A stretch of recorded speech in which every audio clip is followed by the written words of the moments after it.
Well, hello. Thanks for tuning in and watching another one of our candidate interviews. My name is Corey Reddercup. I'm the CEO here at the Greater Langley Chamber of Commerce. We're Langley's largest business association, representing businesses in Langley Township and Langley City. And we've invited all the candidates in Langley's three ridings ahead of the federal election on April 28th to come and chat with us and share their perspectives, why they're running, and what their kind of top priorities are for this election. So today I'm joined by Holly Isaac, who's running in the riding of Langley Township, Fraser Heights, with the NDP. Holly, thank you for joining me. Hi, thank you for having me. Did you want to, while we kick off, did you want to share a little bit about your background, why you're running, and kind of what are you see as your top issues that you want to champion if you get the chance to represent us in Ottawa? For sure. I am a postal worker by trade, so most of the time you'll actually see me in a highlighter yellow uniform, um, out on the streets, working to deliver mail for people around in Langley mostly, and some parts of Surrey. And one of the reasons why I actually ended up deciding to run was because of the labor disruption that we went through, um, around Christmas time, just before Christmas. And part of that was because I saw the impact it had on our community as well. And the government chose not to intervene in a way that actually helped more people. They chose to intervene in the easy way. And so I felt that it was necessary to run with a party that would allow me to have the ability to hold people in power to account so that they wouldn't be making decisions that were the easy way out, that they would make decisions that were beneficial to all people, including working people and people who have small businesses, because it's usually the small businesses and the working class that suffer when these decisions are made poorly. So that was one of my major factors in that we don't have those supports there and they're necessary. Great. Well, I appreciate your input on that. Let's dive into some of the questions we wanted to discuss while we've got you here. Um, For sure. so you mentioned kind of workers and small businesses. And obviously, that's a huge stakeholder group for the chambers, the small business community. And I probably don't need to tell Mhm. you that whether you're talking to a family in Langley Township, Fraser Heights, or a local business, the costs of living, the cost of doing business is a huge issue, a huge Yeah. impact on them. What would you bring to Ottawa? What's the NDP's position on kind of what needs to be done to um, lower the cost of living, the cost of doing business, and help people in our riding get ahead? I think one of the important things that we need to start doing is looking at ways that, um, folks are having to pay for something that should be carried by somebody else who's maybe a larger corporation.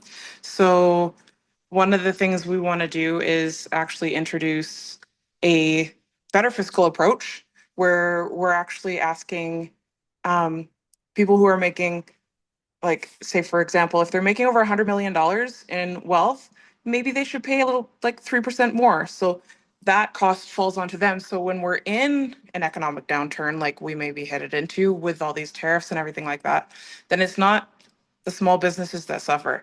And if we're having good unionized jobs that folks can actually afford to live here. They're not moving away. We're not seeing our young people move away when we actually have affordable housing.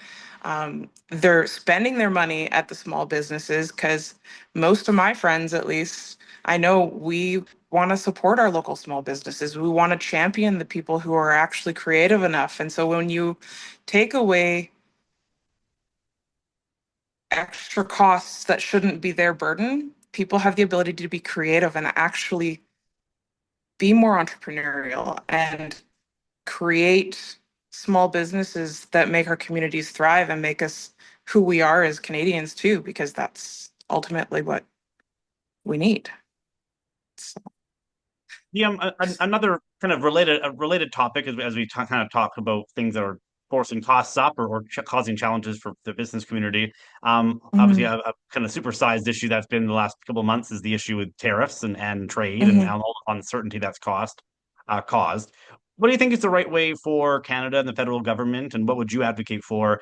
What's the right way for us to not just address the issue with the acute issue right now with tariffs and the United States, but also kind of internal trade and how we kind of make Mhm. our own economy more resilient.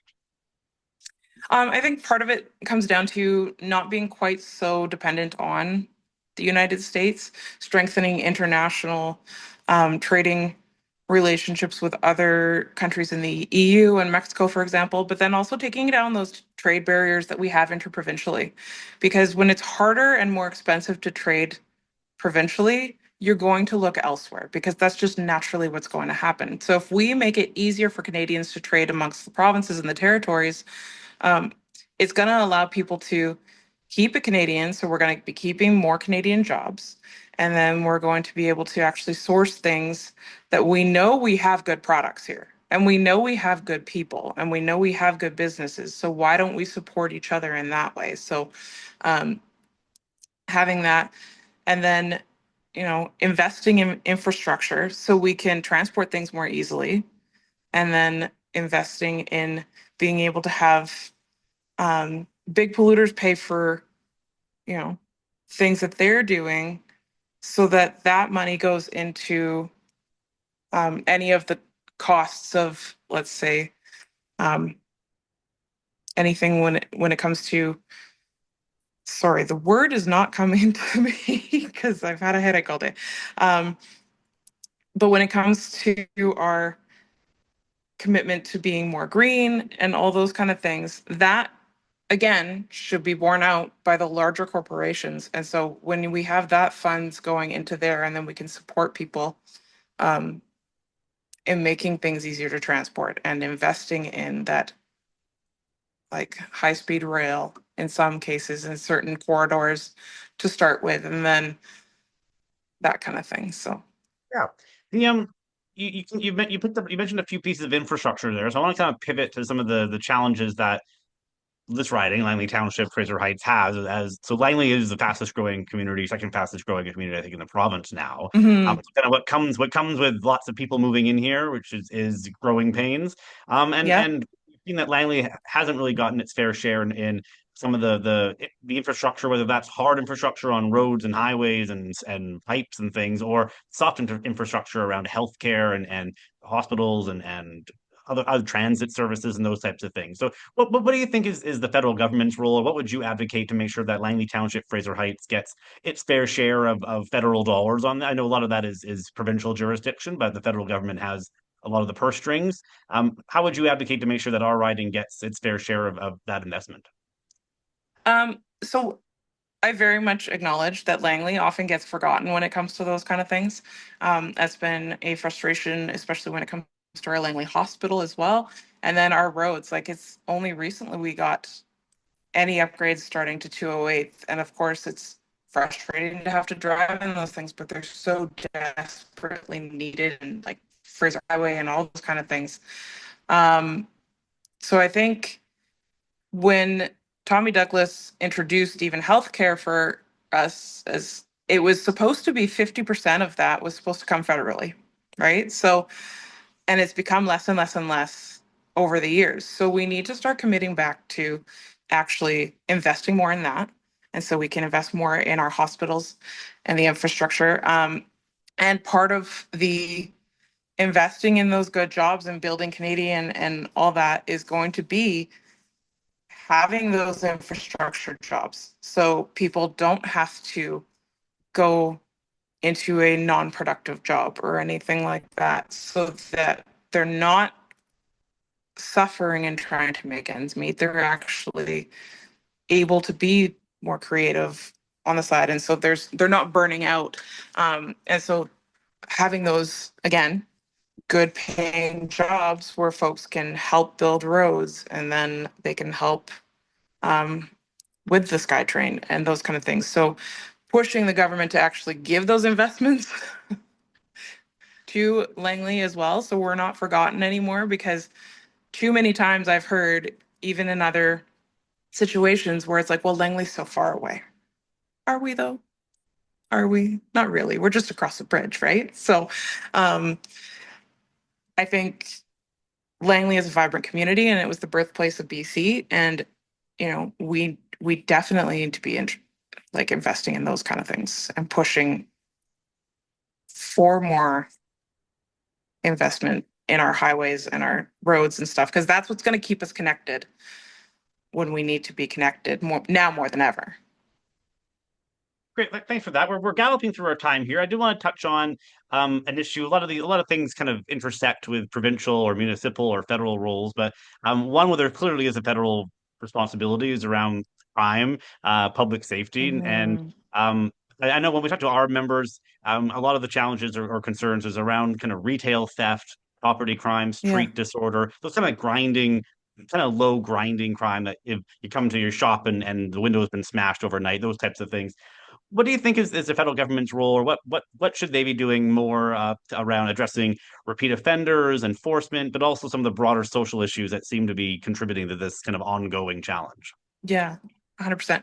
I think housing is going to be a huge factor in addressing homelessness too, like, and helping people get off the streets, even in ways that, like, we've got good community organizations that are already doing the footwork and the groundwork. They're the experts, right? So partnering with folks who are working locally and then having that injection of funds into um, building those houses again, good, stable, paying jobs for people to help build those houses and getting people off of the streets will help. And then also making mental health care healthcare.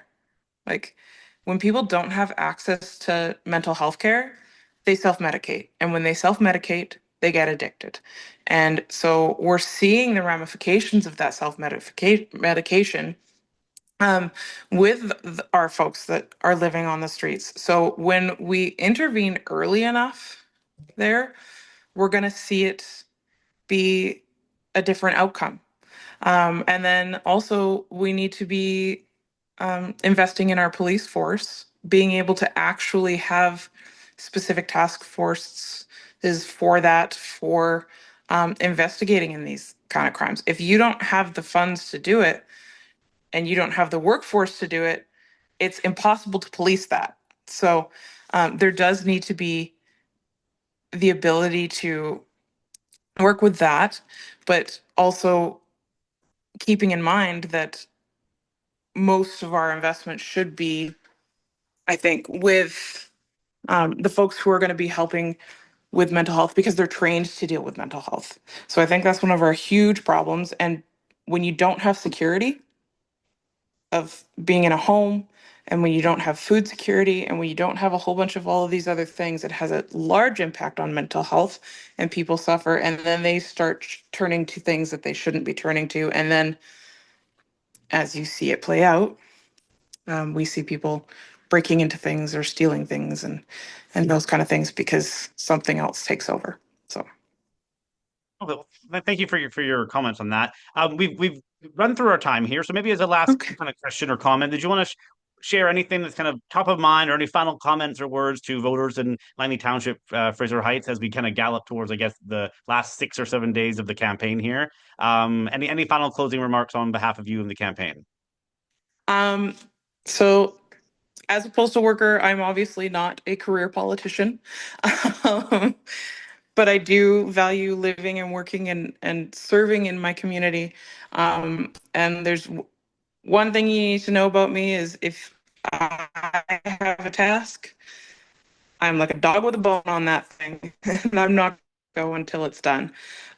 So I may not have all the answers, but I will definitely go find them for you. And I want to work with people who actually are the experts in their fields, and let's get things done together and make it sure that Langley Township Fraser Heights makes it through. And vote for me, please. Well, with that, we'll let you get back to the campaign trail there. I appreciate you taking the time. Very nice to meet you, Holly. Thanks so much. Very nice to meet you too. Thank you.